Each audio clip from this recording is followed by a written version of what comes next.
Oh, they're getting my trash. Oh, hi everybody. Um, I have good news.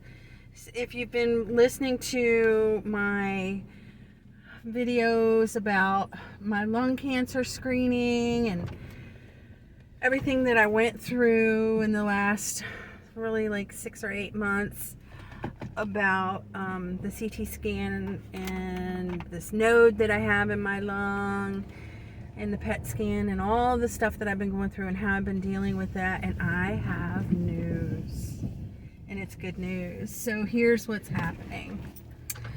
The big node that they've been worried about is smaller, and there's another smaller node that or nodule that they've been watching. It's stayed the same. So as of right now, the consensus is that I have an infection or some scar tissue, maybe a little bit of both.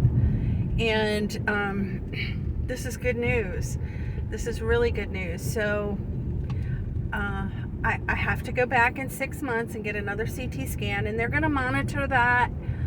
I don't know how long, probably until they feel like, it's gone or I'm out of the woods or whatever, nothing's changing. So I just want to tell everybody that I am so grateful for all the support that everybody's given me throughout this ordeal, because it was really nerve-wracking. It's actually been a week since I've gotten my results back, and the day before my appointment, I was just a wreck. I really was a wreck. I was so scared. I was afraid of what they were going to tell me, and worried more about what was going to happen to Ray. Because if you don't know, he's disabled. He's a double amputee. He has no feet. And I support our household, really take care of him. So, those are the things that were going through my mind. I was really, really concerned for him. If the worst case scenario should happen. And there's all these unknowns, like how much is it going to grow? Is it going to grow to the point where, I've moved up a stage and that kind of thing? But thankfully, none of that happened. And, everybody who's made comments, supporting me and thanking me for sharing this, I'm so grateful for all of you that have reached out. And I know that there's some who haven't and are still, thinking about me. And I really, really appreciate all of that. So there's that. And then my second thing that I really want to stress, I really, really want to stress this, because the emotional turmoil that I've gone through and is, I said in a previous video, if this had been bad, it's still my fault. I don't care what they say, that it's not your fault. Yeah, it is. I smoked, okay? I smoked for a long time. And, we know that smoking causes cancer. And we also know that this screening, which is now part of maintenance, if you meet the criteria, it falls under the same category as any of the other preventative tests that you get, like your pap smears and your mammograms and your cholesterol screenings and all these things. It's usually covered by your insurance, and you should get it. And yet only about 6% of the people who qualify are getting these tests. And I know how hard it is to quit smoking, okay? Believe me, I know. And, just one little thing might be the thing that helps you quit, even if you don't have, if you're lucky enough like me to end up with something that's not bad, but your terror might be enough to help you quit smoking. And so, there's that. But then the other side of it is, if you catch it early enough, your chance of living is going to go up. Most lung cancer is caught in the late stages because it doesn't have symptoms when it's in the early stages. And, There's no don't let your guilt determine whether or not you should have this test done. Get it done, even if you're still actively smoking. You need to know what's going on. We don't feel guilty about getting all the other testing that we do, and yet, smoking causes all kinds of cancer. So, but there's this stigma on lung cancer, and you really shouldn't feel like, you deserve to get cancer because you smoked, okay? That's not the point. Yes, you can feel responsible, just like overeating makes you fat, okay?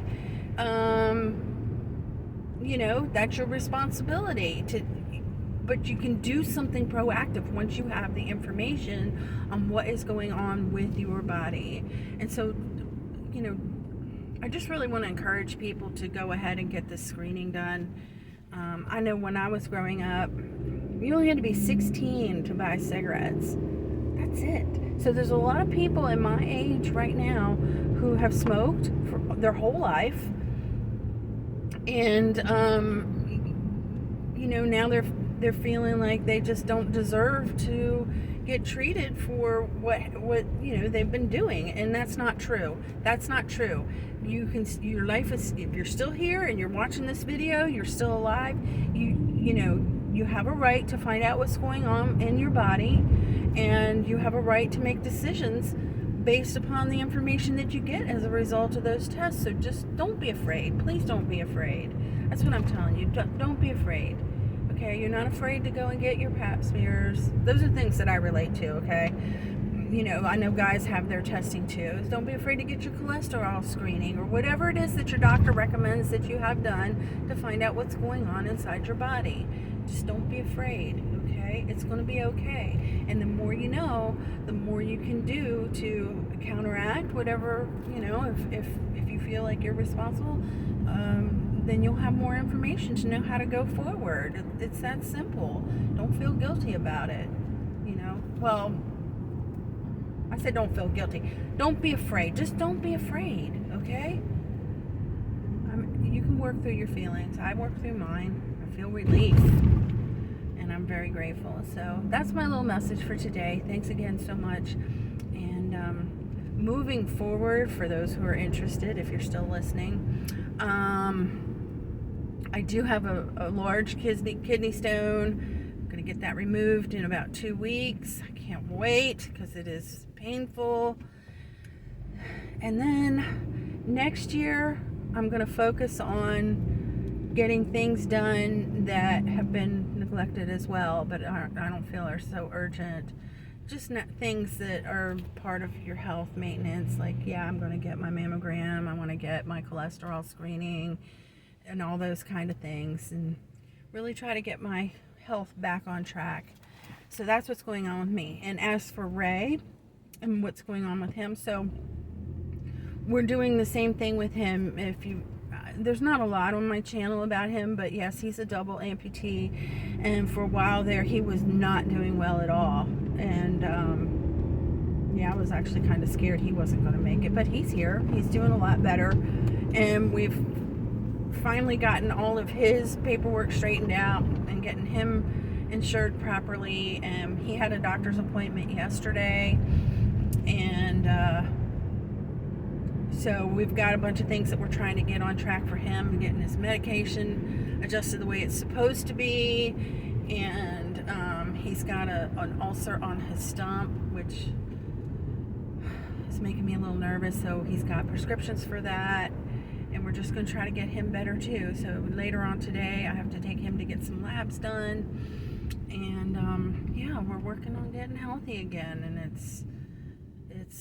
it is work, okay? I'm not gonna lie to you, it's work. We gotta get to these appointments, and we kind of gotta catch up because everything's been neglected. But that's our goals, you can set little goals for yourself if you've been like us and haven't been able to take care of yourself the way you're supposed to. We're moving forward, and that's all good news. So anyway, I'm so glad things worked out the way they did. I'll talk to you guys later.